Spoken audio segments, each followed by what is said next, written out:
అలాగే అత్తయ్య, మంచి జరిగితే అందరికీ మంచిదే కదా. రాజెవరు వస్తారంటే నాకు ఆనందంగానే ఉంది.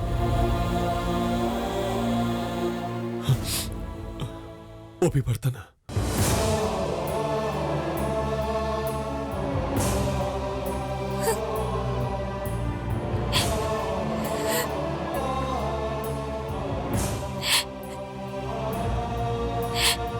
నువ్వేం భయపడకు స్నేహ.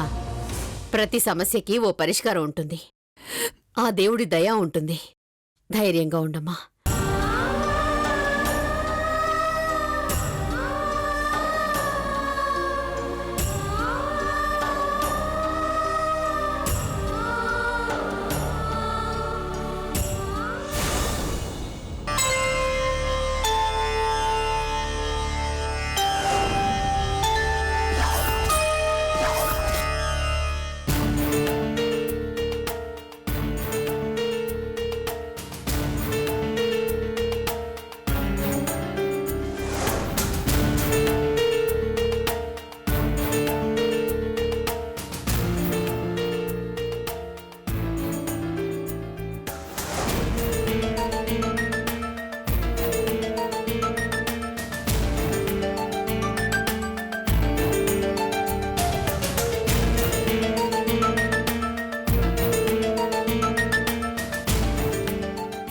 అద్భుతమమ్మా.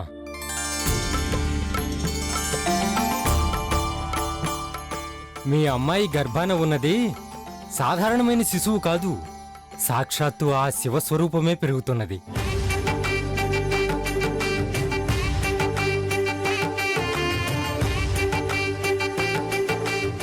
శిశువు గర్భాన పడ్డవి అమృత గడియలు. అతి పవిత్రమైన ప్రేమ, అత్యంత మంచితనము కలిసిన అరుదైన ఘటనమ్మా ఇది.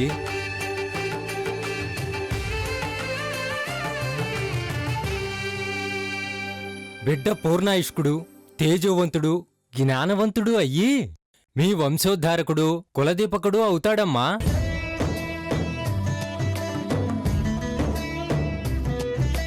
ఉన్నతమైన మీ కుటుంబానికి మరింత వన్నె తెచ్చే వారసుడవుతాడమ్మా.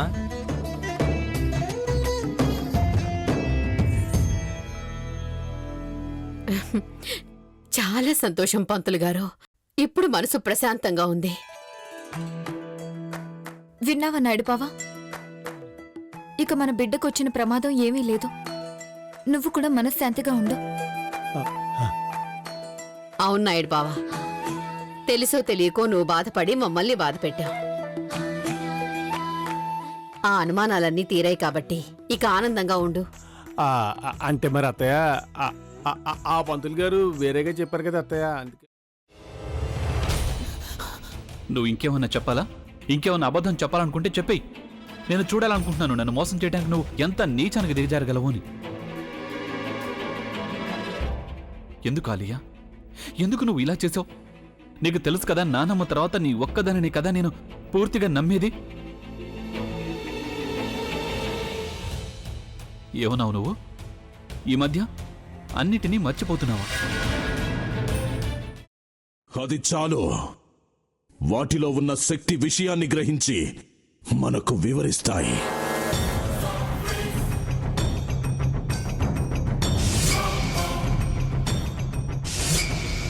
ఎవరు ఆ దండ విప్పొద్దు, గది తలుపులు తెరవద్దు.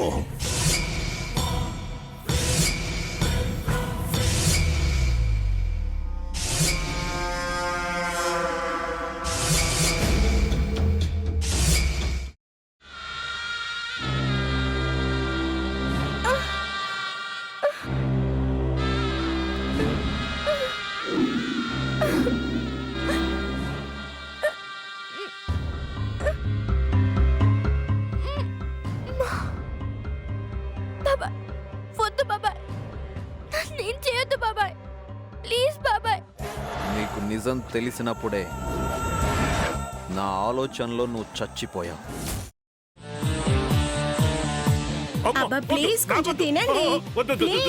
భీమారావు గారు, మీరా?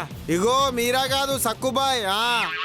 అవును, మీ పనామే లేచిపోయిందని చెప్పి కంప్లైంట్ ఇచ్చినావు కదా. రేయ్, ఆయన కంప్లైంట్ ఇచ్చింది లేచిపోయిందని కాదు, కనిపించడం లేదు అని. అట్లానా? సరే మేడం. ఇడియట్. ఆ వంట మనిషి పేరేంటన్నారు? రత్తాలు మేడం. ఏం పెద్ద మంచి, నీ వంట మంచిని కూడా మేడం అని పిలుస్తావా? రేయ్ హాఫ్ బ్రెయిన్,